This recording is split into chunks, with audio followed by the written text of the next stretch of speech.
Good morning, everybody. My name is Kishore Mahbubani from Singapore. Fortunately, if you look at the map, you don't see Singapore on the map. We are very far away. So we can give an independent, detached view of the situation.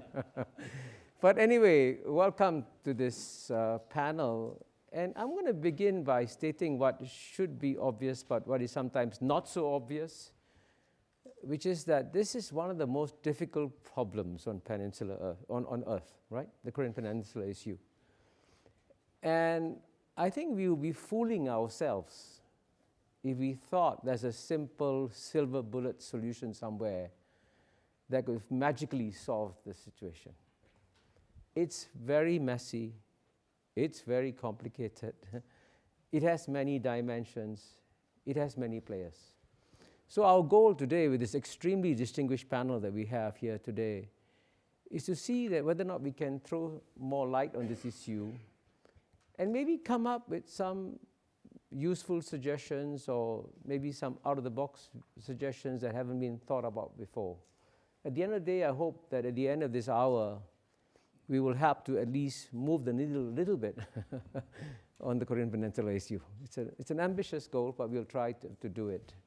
And I want to introduce this distinguished panel, Minister Kang from the Republic of Korea, Ambassador Suga from China, Secretary Ash Carter from the United States of America. You know their very distinguished backgrounds. And I'm going to start with Minister Kang, whom I've discovered is an old friend of mine from the UN days. Our paths cross again. So, as you can see from the map, it's so obvious that South Korea has the greatest amount of interest in trying to reduce tensions in the peninsula.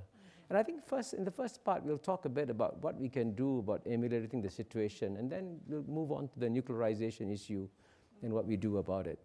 So maybe I'll ask you to open the discussion, Minister Kang, by giving us your assessment of where we are today on this issue.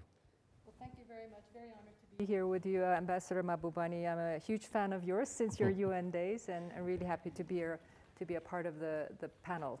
You say you are an impartial moderator, but I don't think anybody can be impartial about what's going on the Korean Peninsula these days, which is basically the greatest global security threat in the form of North Korea's nuclear and missile development. And this is the global issue. It's clearly demonstrated that as such by the series of sanctions resolutions that the Security Council has adopted. So in this context of a growing nuclear and missile threat from North Korea, I think we have been trying to manage the situation, but also trying to gather the collective unity of the global community in dealing with this issue. Our basic position on this has been North Korea will never be accepted as a nuclear power, as it seems to want to. That it has to change course and denuclearize. And this is a shared goal of the international community as written out in the successive Security Council resolutions. And that unless it change course, it will continue to face sanctions and pressure. And every time it conducts another provocation, there will be more pressure and sanctions. And this has been the story of this issue for the past couple of years. And now we have 10 sanctions resolutions designed to cut off funds flowing into their WMD program. But the message, the second part of that message has always been they need to change course. And if they change course, there's a better future. My government's position vis-a-vis the North has been that we harbor no hostility. We are not seeking regime change. We are not going to march upwards militarily. And we are not seeking rapid or unification by absorption. We want peace. But for us to have peace on a lasting basis, we really need denuclearization. So this has been a consistent messaging and approach of my government in close consultation with our ally, the United States, and the international community. And I think everybody I talk to, whether it's the immediate neighborhood or further off partners in ASEAN and the European Union and Latin America, they all support this approach, all designed to lead to a peaceful political resolution to this issue. So that's been the endeavor of the new government since the past 7 months. And at the beginning of this year, we get a reaction from North Korea in the form of they want to come to the Olympics and they want to jumpstart South-North Korean discussions.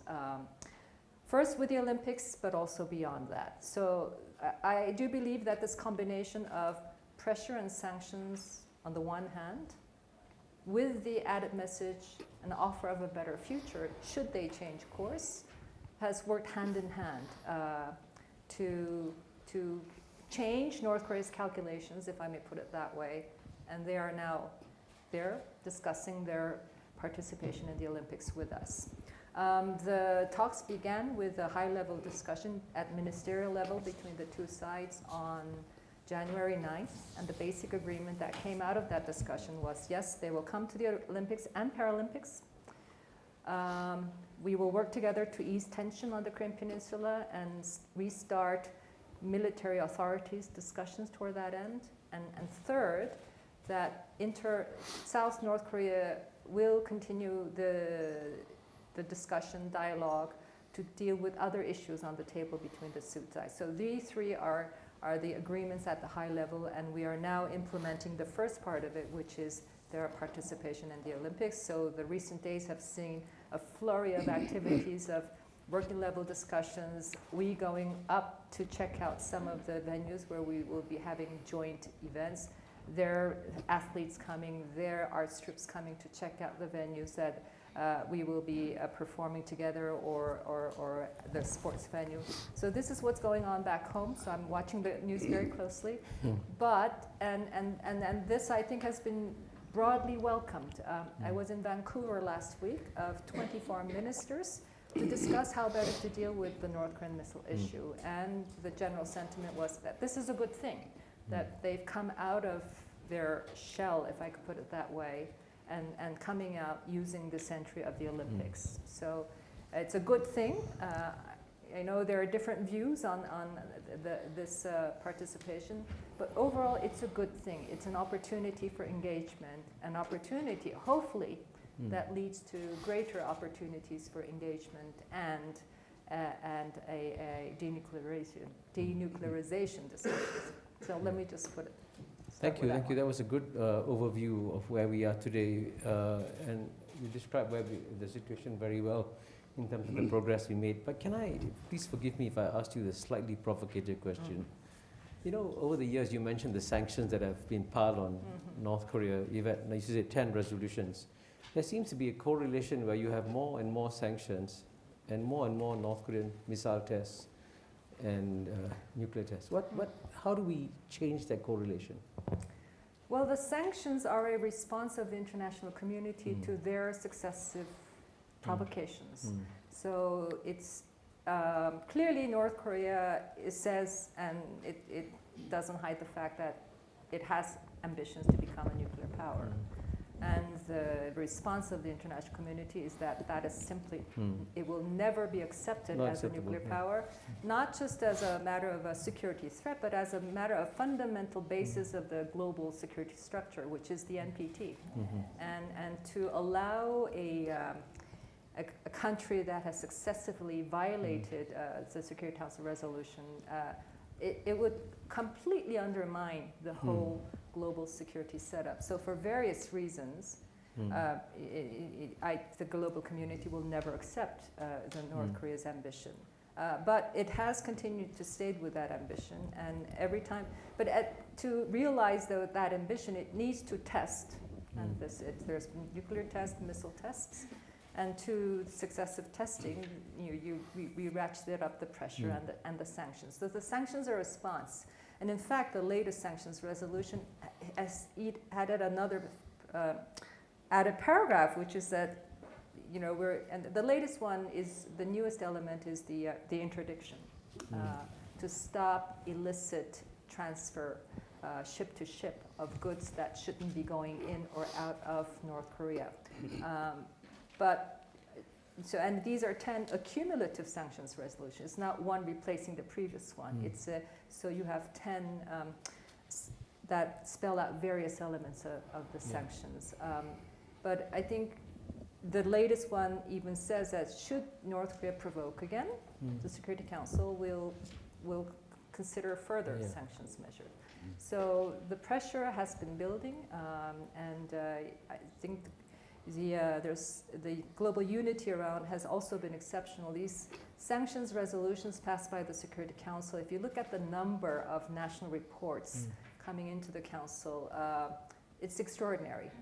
The big one, which was 2070 adopted at the beginning of 2016 after their fourth nuclear test, it has over 100 countries that have now submitted reports on their implementation of the sanctions resolution.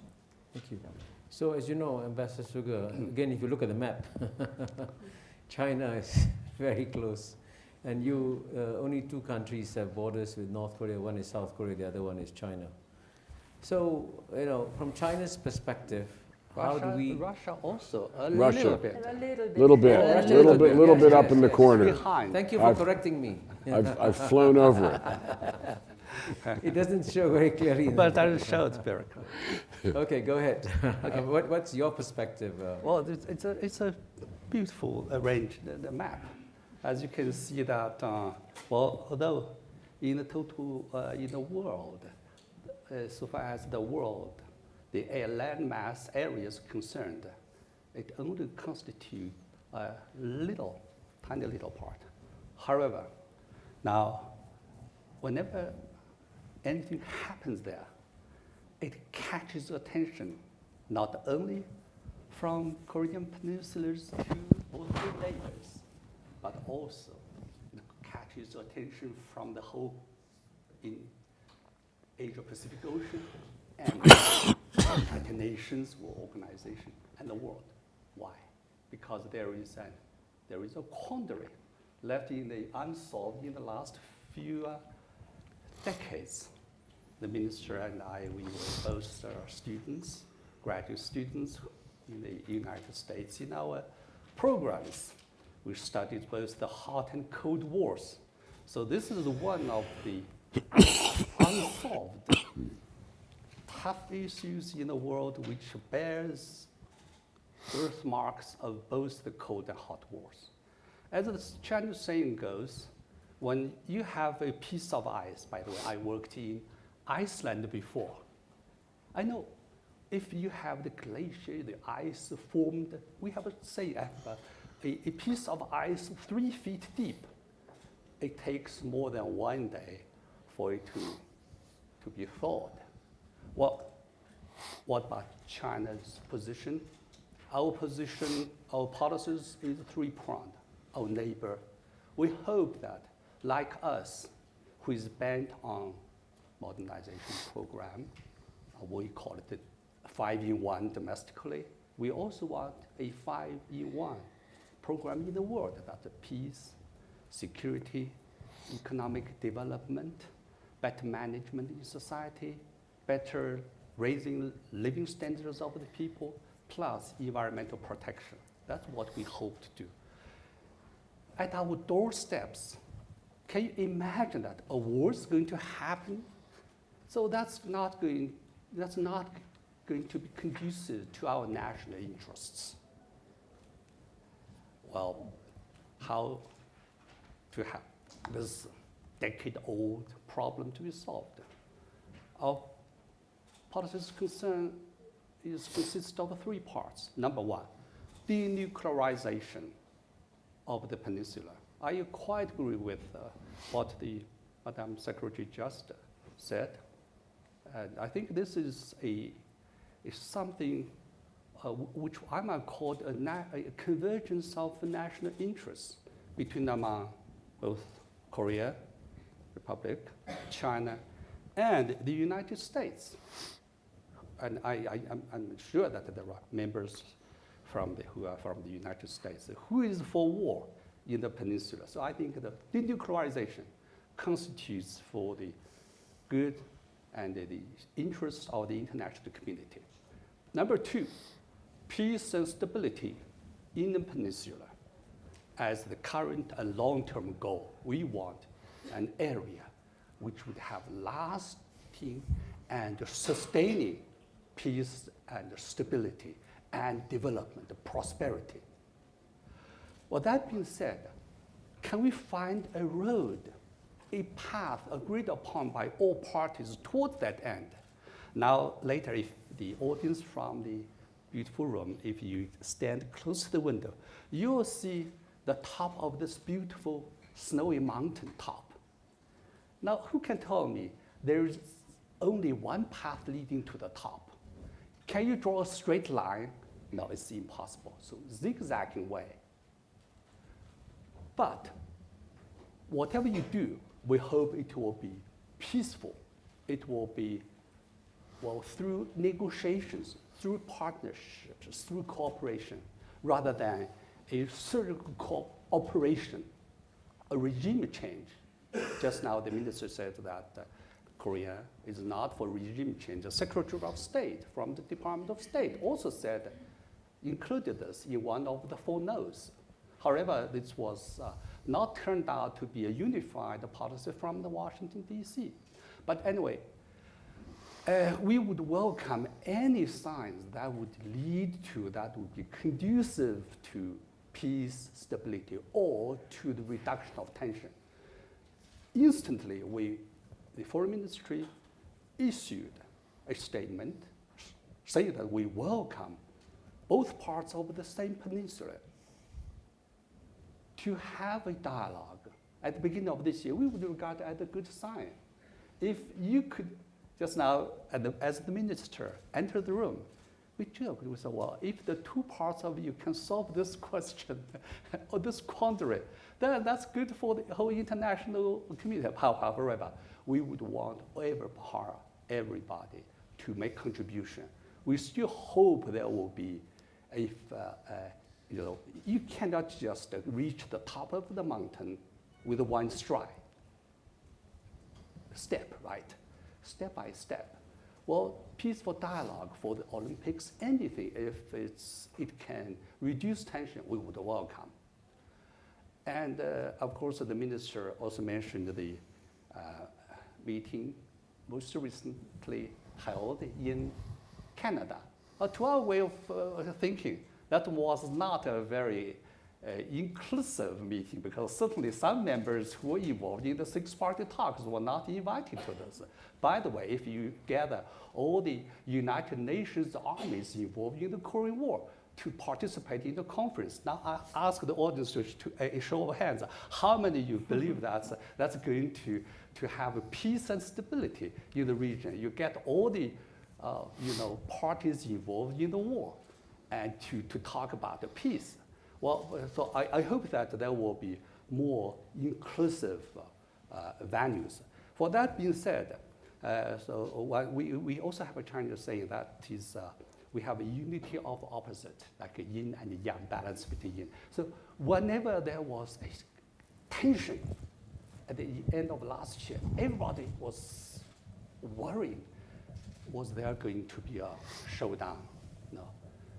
And because there was this test, United Nations sanctions, China was carrying out, just to the letter. So, however, we were worried at the tension of the time.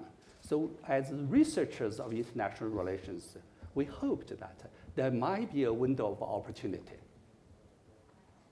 However, if the 2 parts of the same Korean Peninsula sit together, now you talk about the Winter Olympics, we keep fingers crossed. Hope you'll reach, some consensus leading to a tension in the world. However, what will be put on the agenda?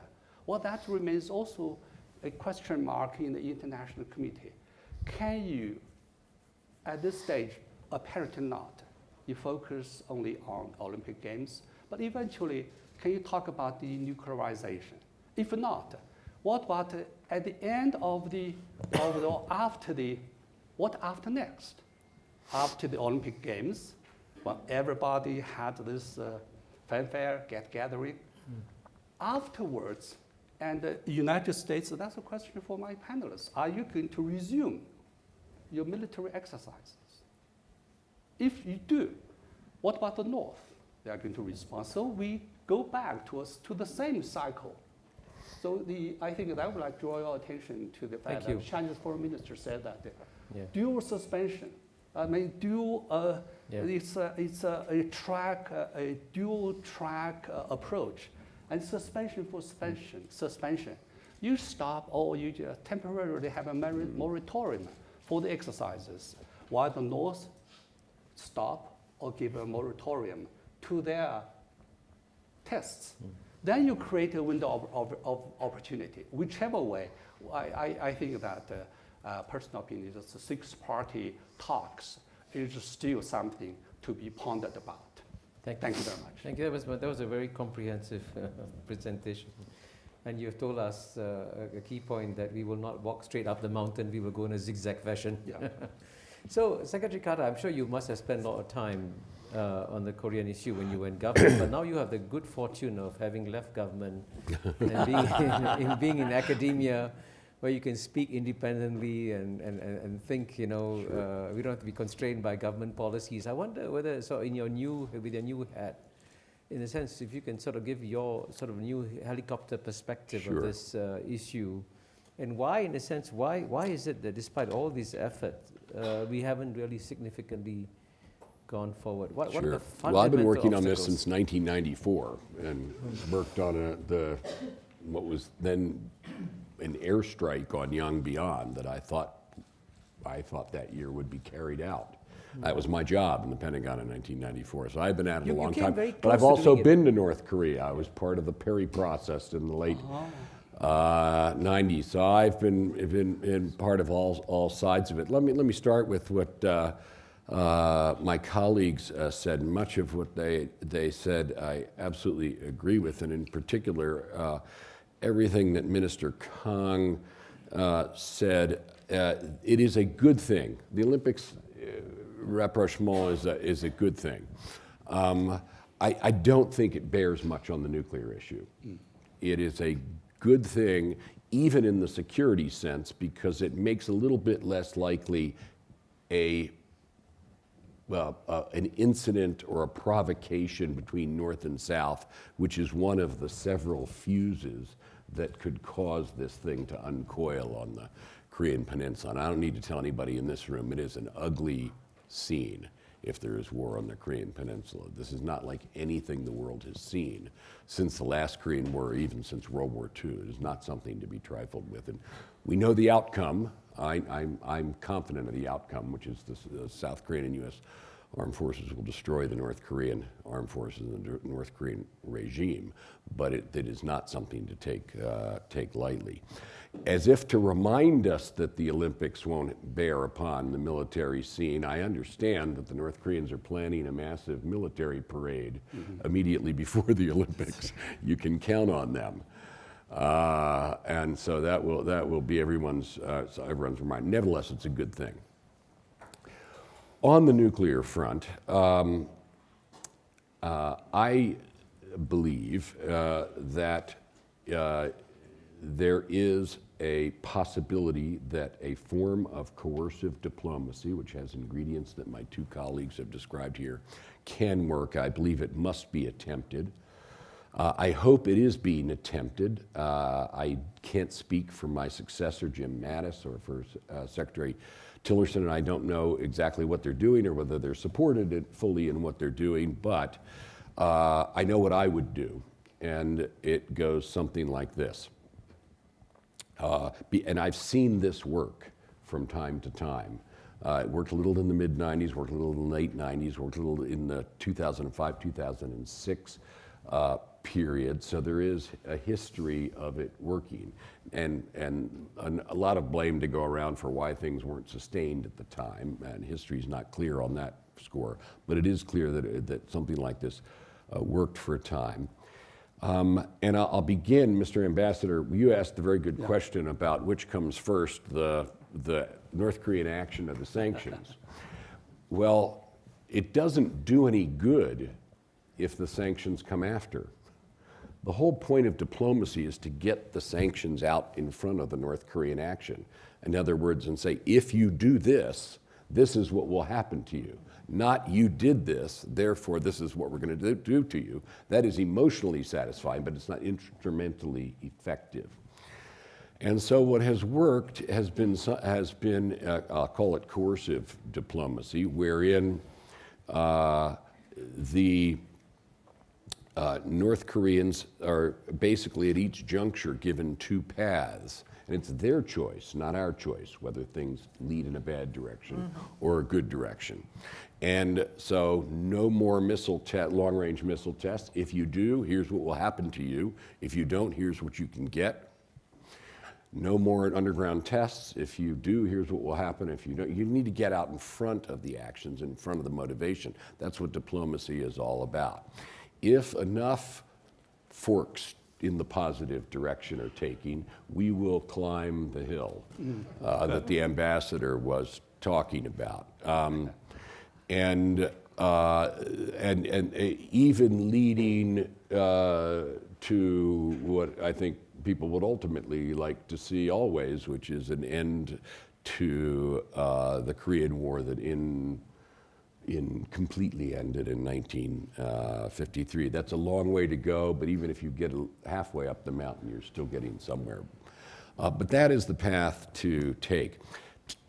That's the first ingredient, step by step, and carrots and sticks out in front of North Korean action and their choice. Second ingredient is it has only been effective when the United States, South Korea, Japan, and China all together marshaled their carrots and sticks. And the reason for that is quite simple. We're stronger that way. We, the United States, speaking for my own country, has lots of sticks. We're not big in the carrots department when it comes to North Korea, and not likely to be. My colleagues to the right, their countries have a broader portfolio. And so you have more powerful tools when we're all together. And North Korea is faced with a unified phalanx. Now that takes a lot of work to get four countries together and have a coordinated diplomatic strategy. But it has been done in the past. So that is what I would do now. I think that form of coercive diplomacy, step by step, coordinated carrots and sticks of four countries is the best shot. Now I'm realistic also, and I just have to end by saying, as a former Secretary of Defense, that since I could never be sure that would work, deterrence and defense must be pursued. Deterrence means readiness. It means the strong alliance between the United States and South Korea. By the way, South Korean forces have gotten so much better year upon year for decades now. It is a formidable force, and not nearly as unbalanced in terms of its capabilities with the United States to contribute to victory as it once was. And I'm confident that victory would occur, but I've warned you what it looks like. Deterrence requires those exercises, and so it is not a advisable trade that we trade further North Korean absence of provocation for exercises that contribute to deterrence. That's an apples and oranges thing. It's a nice trick, but no. And it's two unequal things. But I think as we look forward, we will have to consider introducing more kinds of systems more kinds of forces onto the Korean Peninsula, helping our South Korean allies in new ways, and so forth, if that is what deterrence requires. As far as defenses are concerned, we have missile defenses of the United States, we have missile defenses of South Korea, of Japan. Those are necessary. We continue to make investments in them. We're doing that with THAAD in South Korea now, and I expect more of that because we have no choice. if this goes forward, we'll need to do more, both in defense and deterrence terms. But I hope that's not necessary, because I hope this diplomatic path that gets us up that mountain all together can be pursued, and that's by far and away the better path. Secretary Carter, you mentioned diplomacy, and you also mentioned that you've been to Pyongyang. Mm-hmm. You know, as someone, a former diplomat myself, when I look at the history of diplomacy, you know, diplomacy began especially with the key concept of diplomatic immunity, because ambassadors in the old days, when they went to enemy capitals, would have their heads cut off. And so diplomatic immunity was created to make sure that when ambassadors went to an enemy capital, their heads wouldn't be cut off. And so if the purpose of diplomacy was to enable ambassadors to go to enemy capitals, is there any possibility that the United States might consider establishing diplomatic relations with North Korea? I think that ought to be part of this path that you show. Not as an incentive, but as a way No. I think that's a very fair question. And if you want to show two paths, one in which things get better, and another and lead to exactly this kind of advance, and the other a path where things progressively get worse, which unfortunately could lead to war, and they need to see that clearly too. And if it comes to that, by having tried diplomacy, we will be in the best position one can be in to face that proposition. You know, one of the reasons I knew that North Korea had a border with Russia is I flew over it in a U.S. military aircraft en route to Pyongyang. With Russian permission, I hope. Yes, of course. But we didn't want to fly up from the south just in case not everybody in the North Korean Air Defense Forces got the word that we were coming. And they don't have much in the way of air defenses on the northern border, so it seemed a reasonable way to go. And the Russians were, to their great credit, and by the way, until recently at least, the Russians have been generally cooperative in this, because they have been generally cooperative, again, I say until recently, in non-proliferation matters. So they were delighted to let us fly over that particular little piece of border. Yeah. I noticed, Ambassador Suga, you were about to respond when Secretary Carter was speaking about the response to the freeze for freeze idea. Do you want to quickly respond? Because I thought it may be good to get at this point some questions from the floor. So, but if you can briefly respond to Secretary Carter if you want to. If not, I can throw the floor open. Actually, I was going to commend Secretary Carter, because normally when you expect, what would you expect if not only a general, but the Minister of Defense comes to the podium? You expect something, he will talk about deterrence, about war. But you know, that was a past U.S. Department of War. That was a thing in the past. Now it's called the U.S. Department of Defense. Now, considerable part of Secretary Carter's presentation just now was about peace. Yeah. So I think welcome. So you're encouraged by Secretary Carter's presentation? Well, that's just especially the party talks about peace. Yes, we also would concur. But as for war or any other deterrent and solutions, I would like to draw you, because I'm a layman. Just imagine the costs of war. My feeling is that in the modern situation conditions, there is no winner. Because the North, they were saying that they have the capabilities to turn Seoul into a sea of flames, unquote. They are not really bragging. I think whenever there is even the last chance of peace, we'll give it a 100% try. Therefore, we said, well, sometimes when we talk to the U.S. counterparts, what about the suspension for suspension? They said, hey, our military exercises are illegal. Their military buildup is illegal. Well, if you think in that way, that's very hard to find. So I wouldn't say it's wrong or not.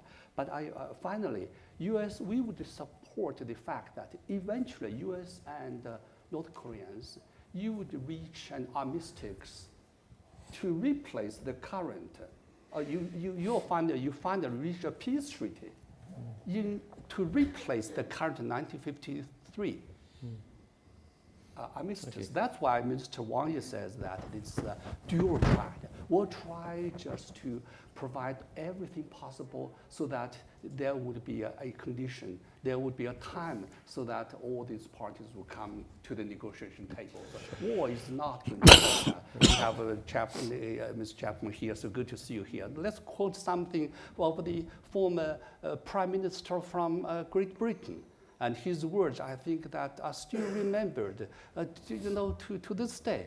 It's better to jaw than war. That's Winston Churchill, right? Yeah, Winston Churchill. Okay, Well, Minister Kang, you. I think we're absolutely clear there must never be another war on the Korean Peninsula.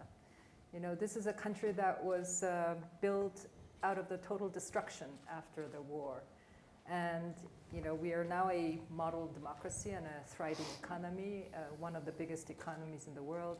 And to have this wiped out, I think it would just be unconscionable, frankly. So a military solution to this issue is not an option. But that doesn't mean we don't need military might. As Secretary Carter said, we seek a peaceful approach based upon strength, based upon an overwhelming military authority that makes it very clear to North Korea, should we go down this road, it will be their total annihilation, and it will.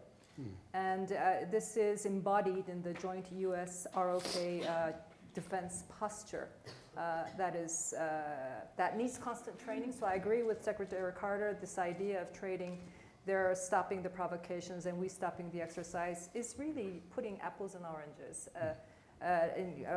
On the one hand, an illegal violation of the international will and council resolutions on the one side, and what is in the end a defensive exercise done with a great deal of transparency in response to the North Korea's provocation. So you can't really put the two things on the side and trade off. We have postponed them out of the spirit of the Olympic truce, but our two militaries, as they do every year, are planning for these exercises on a regular basis. I think what you say as Secretary coercive diplomacy is what we are doing exactly when we say maximum pressure campaign, making sure that the provocations are met with greater sanctions, but also sending the messages however we can in public statements or through messages, whoever can deliver that message to North Korea. One of the problems that we have with this North Korea now is that there's very little channel of sending that message to the current leader to a much greater extent than it was with his father and his grandfather. Do sanctions come first or the provocations come first? I think by now when you have so much provocation and so many sanctions, it really doesn't matter that much. But the last sanctions resolution does have that trigger warning. Should you provoke again, we will do these and these. So, but of course the sanctions are only powerful to the extent that it comes with the unity of the Council. And getting that unity of the Council between the US, the Chinese, and the Russians requires a great deal of work. And I think it's in fact a great credit to the unity of the Council that they could come together on this issue and produce these very robust sanctions resolutions. I mean, we know the disunity and the dysfunctionality of the Security Council on so many other fronts. This is the one area where they have demonstrated an extraordinary level of unity.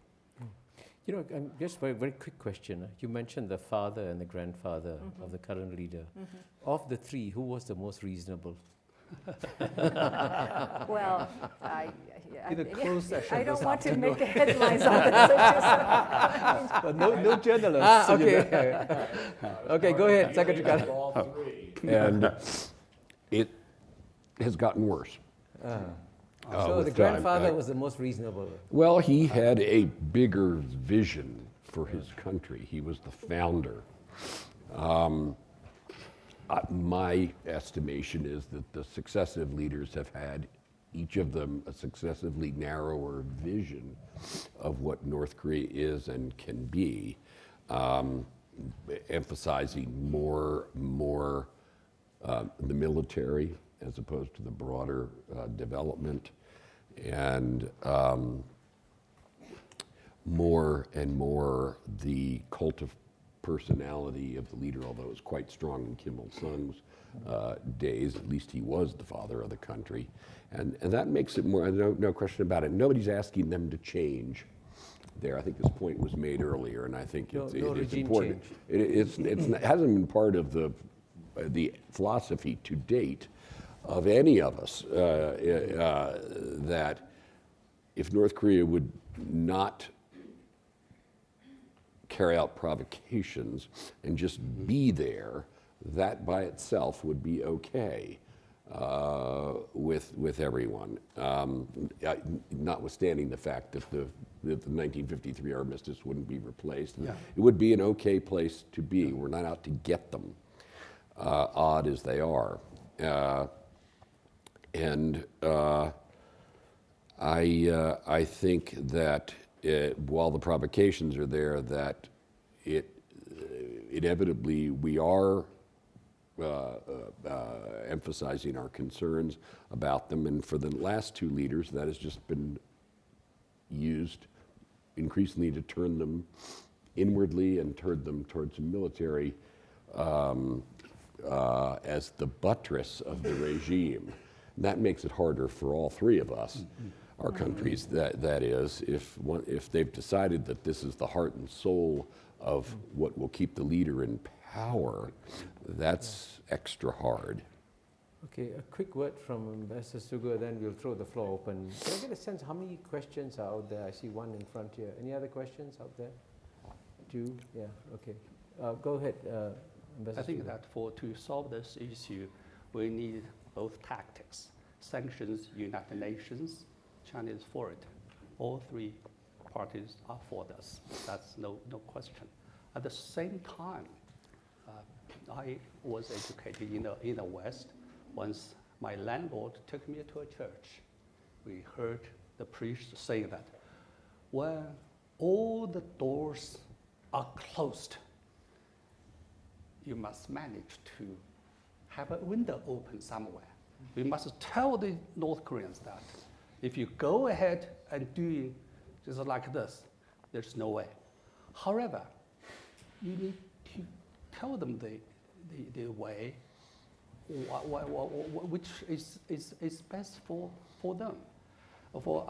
Therefore, I think that just now it's easy to talk about the details, about military build-up. Yes, everybody, every country has the department for the army, for the air force, for the navy, etc. However, my feeling is that the tit for tat, eye for eye, has been a practice in the last several years, decades, now, which proves that this has not worked. Secretary, you were there. That was during the time. That was during the Carter administration. Carter, Clinton, then Clinton. You can Bush. There were good times. Six-party talks. Six-party 10 Six-party years talks ago. before that, yes, yes, all through that period. Reached some kind of a consensus. We thought that was, the best time. But however, owing to, the change of governments, you see some ups and downs. So we think that eventually to solve this issue, as a scholar, we need to give all the parties, a security assurance. Military assurance that no regime change, or economic security is security. If you go this way, reforms and go into the market, that's the best way for the country. Okay, now one question, let's take three quick questions. If you don't mind, make them short, sharp questions because we don't want statements. We only have 15 minutes left. Short, sharp so questions. This is to form Mr. Kang.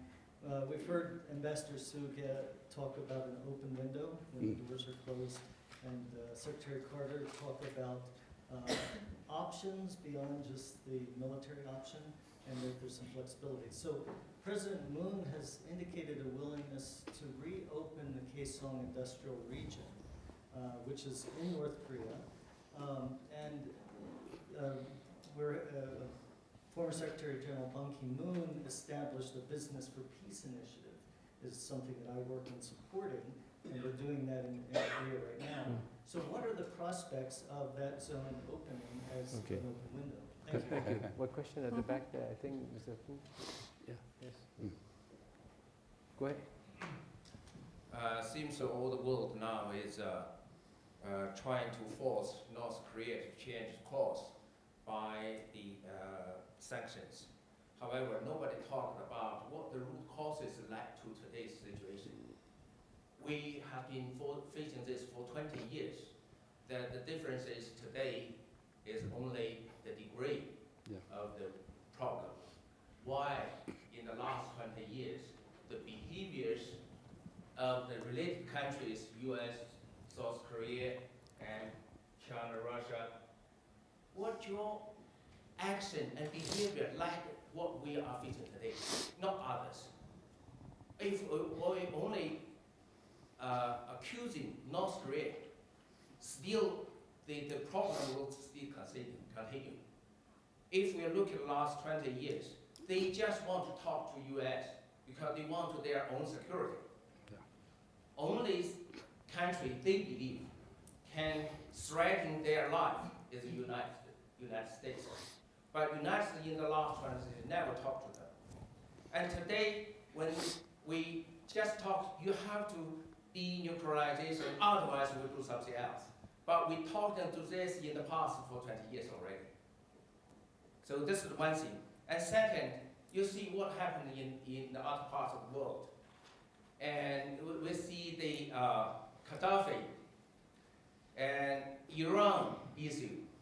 They all say do what like US thought. We do not develop nuclear weapons, but they are accused. Yeah. And Iran, they never believe you, Yeah. but they survive. So this taught to the North Korea, nobody can provide their security only by themselves. So in Vancouver, Mr. Fu, can I ask you to ask the question? Yes, I just want, who can provide their security for long run? And just one question for Secretary Carter.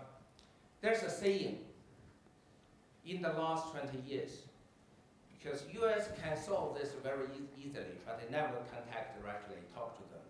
And saying says that US would like to have such a tension remain in the peninsula. Only when there's a tension, and then US have a good reason to have a military state. And I would like you to have a comment on this. Yeah. Thank I you. should have asked you to identify yourself. Mr. Fu is from the China Petroleum Corporation, and you're from the Religious freedom and business. Religious Freedom. And one last question in front, and then we'll come to you later for the second round. Yeah. Please, can you identify yourself? Sorry. Thank you very much. I'm Fyodor Lukyanov from Moscow.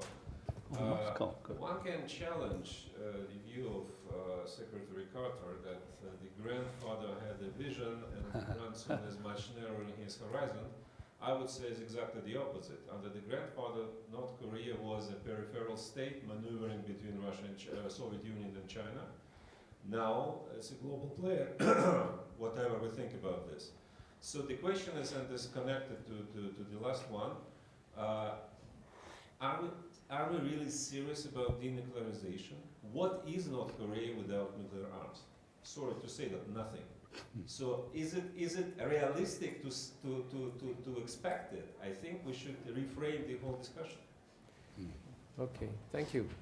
We've had some very challenging questions, but yours is, I think, an easy one, the case of one. Yes. Secretary Carter's got two challenging questions. I think, there has to be some advance on the denuclearization front before we can start to think seriously about massive economic collaboration.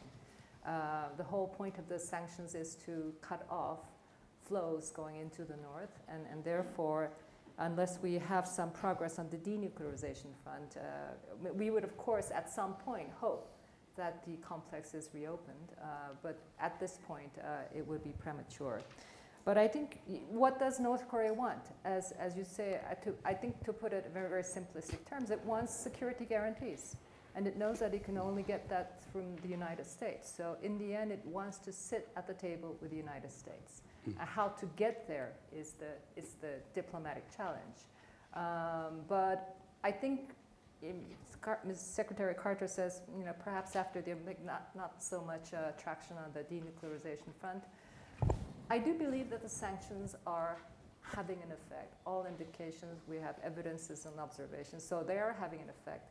It has sent a clear message to the North from the whole of the international community that this is just the wrong thing to do. They need to change course.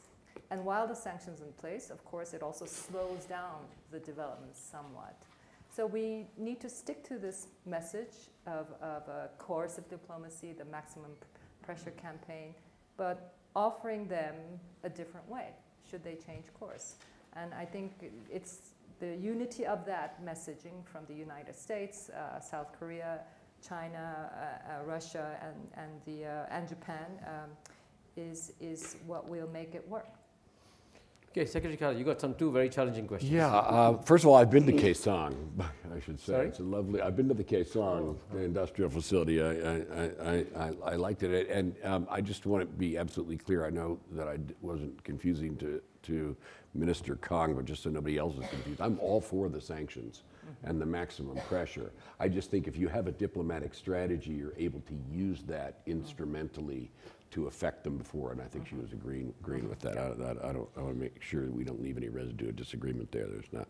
Yeah, to the other colleagues, the United States is essential to this. Yes. That's why any Americans who say we need China to fix the North Korean problem, I don't agree with that. I think that's, and you can't outsource it because, and I couldn't outsource it in good conscience as Secretary of Defense anyway, because they're out to get us.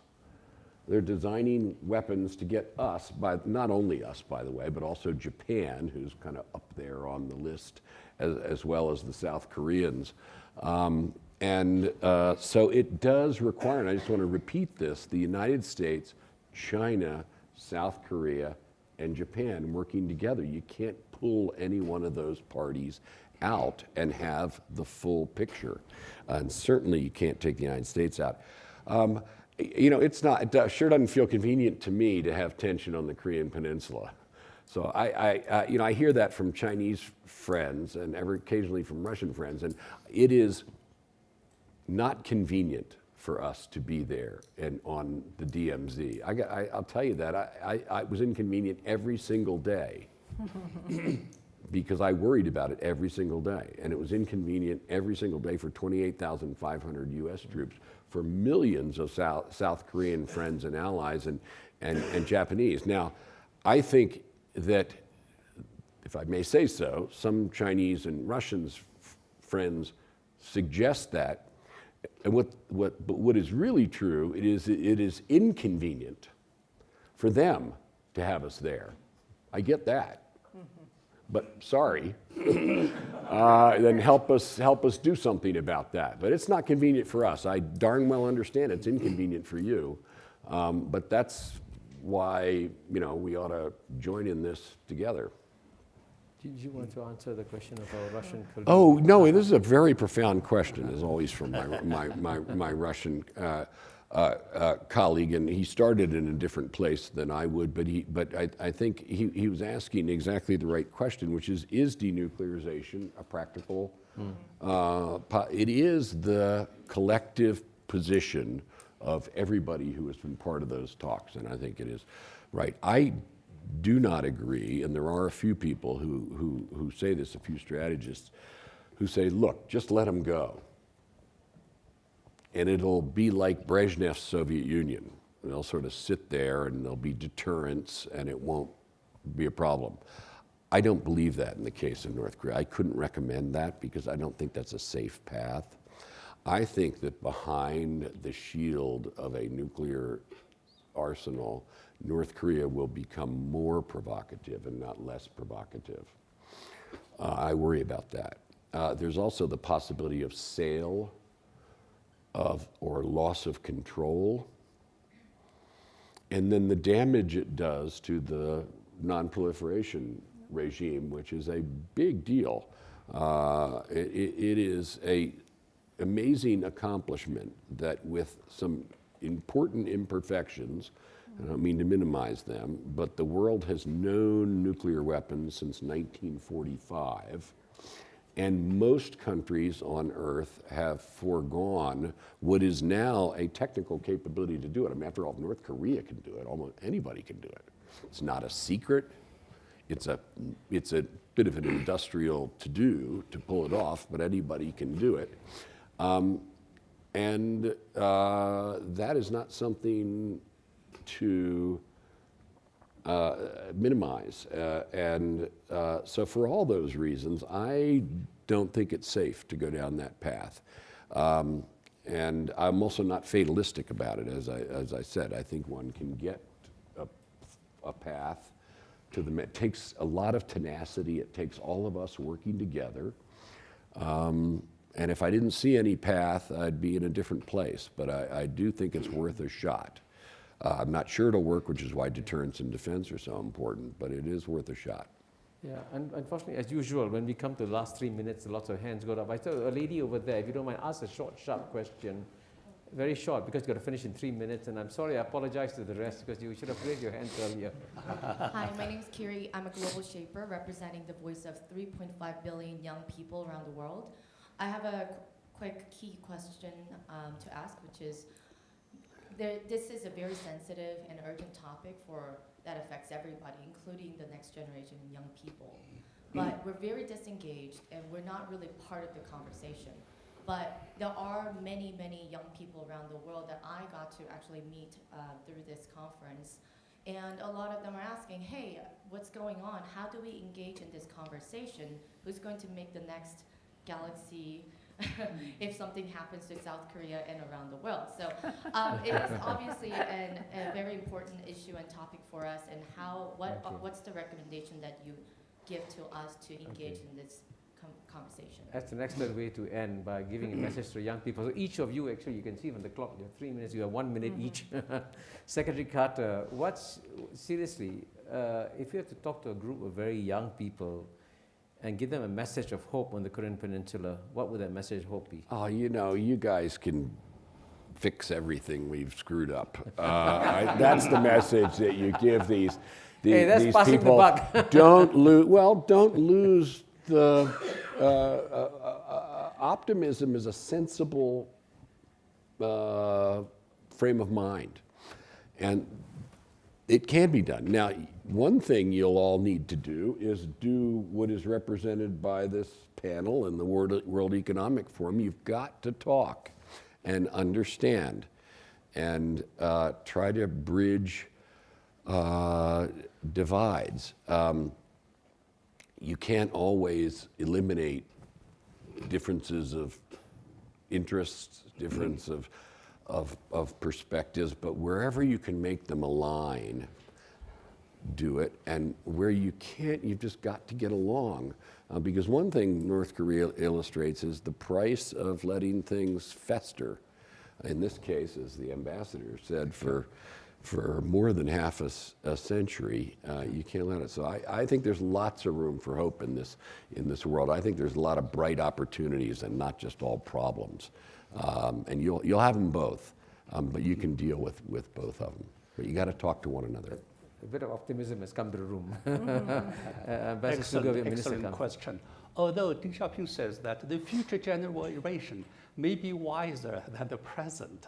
However, I still hope that the present generation will show responsibility in leaving the future generation with a world of peace, stability, development, and prosperity. There are three things. That is, Sun Tzu, the master strategist, says, do not press an enemy who has already been cornered. We've got to find a way, give them security guarantee. And coercive diplomacy or deterrence has not worked so far. We've got to have a dual track policy. Eventually, for instance, you just now, the Secretary also mentioned the THAAD. Well, that's China. I don't think that China and Russia welcomes that because it saps our interests. So we hope that you'll consider all the interests of all the six parties best, consider the interests of, for peace, stability in the region, in the world, for the future generation. I think that we still give, although there is a slight chance for six-party talks, we still think that's the way to go. Okay, Minister Kang, you have the last word Yes, for the young people. I think the governments can do much better at public diplomacy. We tend to not be so good. But at least my new government is very committed to a more robust public diplomacy, both internally and externally. But we also need the creative interest and curiosity and patience of the younger generation. These issues cannot be resolved overnight. So your interest, but also your patience and understanding. We, old generations are pretty much boxed in by our experiences and the baggage of history, if I could put it that way. So we do need your creative optimism, if I can put it that way, but that has to be balanced with a sense of patience. We do this for you, so we need your input. Thank you. And for our later generations. Yes. I'm already a grandfather of 2. Are You you can grandfather see too? that this is a very difficult issue. I'm not sure what progress we made, but at least I would say that there is a consensus. And what's interesting is that Secretary Carter kept saying the three of us. So that's very important because it shows a certain degree of consensus, at least between the United States, China, and South Korea, that we've got to try and find a diplomatic solution. And it's got to be a balance of carrots and sticks. What that balance is, of course, we can discuss, but it's got to be cannot just be sticks. It's got to be carrots and sticks. And that requires a lot of diplomatic innovation and diplomatic creativity. But at least I would say that if we haven't moved the needle very much, we've moved the needle just a little bit to saying that maybe there is a zigzag path up the mountain towards reaching peace, so lasting peace in the Korean Peninsula. But please join me now in thanking this very distinguished. Thank